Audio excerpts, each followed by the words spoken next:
Welcome. That was our paddle and friendship song, and that song signifies before contact. When you came into our territory, we sang the song to welcome you into this territory.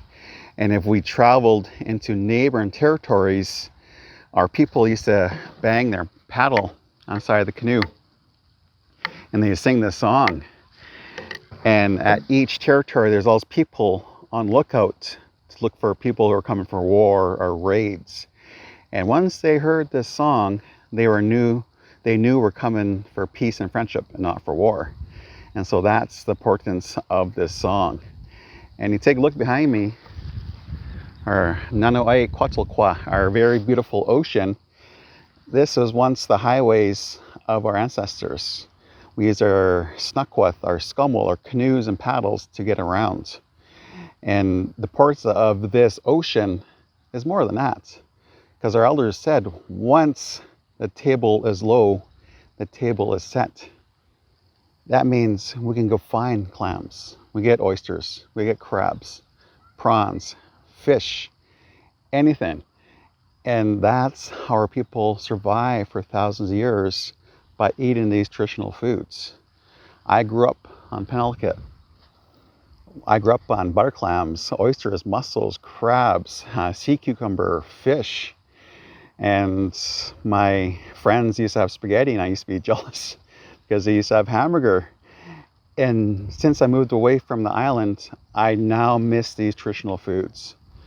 And just growing up on it, now you got to pay abundance amount of money just for clams or prawns or fish. And we got it for free here. And it's a huge important to our people is this diet because it's our traditional foods. They all have a traditional name and they're all grown in certain areas. Over there, you get crabs. In the middle of prawns, that point there is where you get rock cod. Over here, you get clams. And so every place is very significant area because they only grow in certain places. And there are some new things that are being now introduced into our territory. The manila clam, also known as the Japanese clam, is not from here. It's from Japan. They came over were the first settlers. They were actually on the oysters. We had our big traditional oysters were the stewing oysters, and the smaller spear ones are from Japan. And on these oysters were these little clams, and now they're grown in our territory. And now, with these warmer waters, we're heard of the great white shark and crabs, new things come in our territory which aren't from here. And they're really, really starting to destroy our beautiful beaches. And it's amazing that at one time we used to have coho, sockeye, springs, dog salmon, all in this area. But with the building of homes and highways and schools, a lot of these creeks were unfortunately destroyed. And this is where our salmon used to come up and spawn. And now you rarely see the return of the salmon because they have nowhere to return to.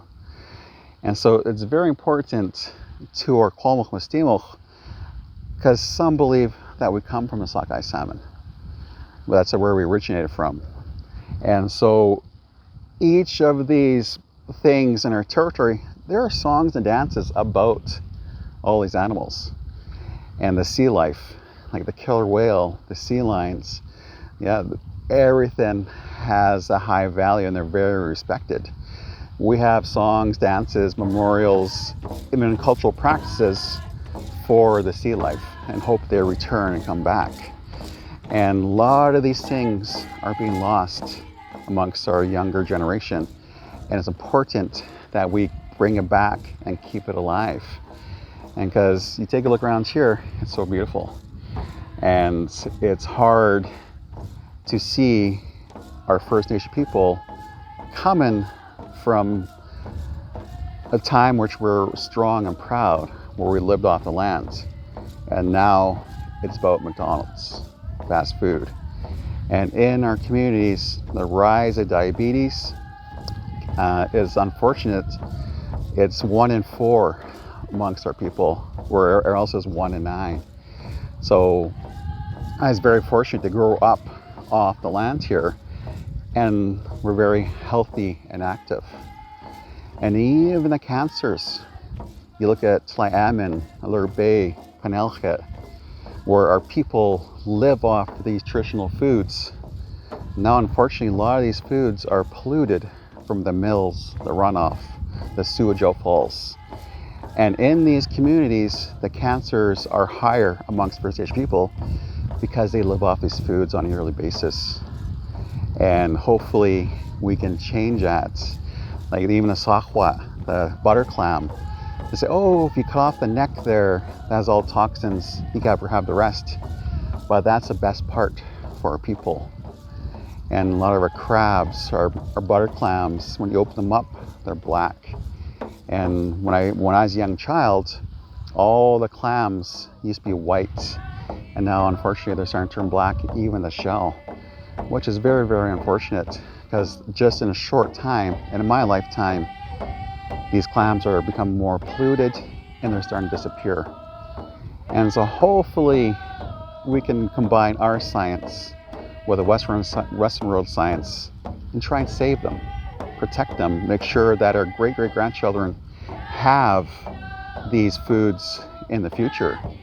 Because even our traditional ceremonies, we rely on the seafood for that type of stuff. And if we don't have them, this will be gone forever. So hopefully we can work together as one and really think of the future. And that's the reason why we're here today. And this is something that we can work on. Hopefully sit at a table at once and share a meal and discuss this.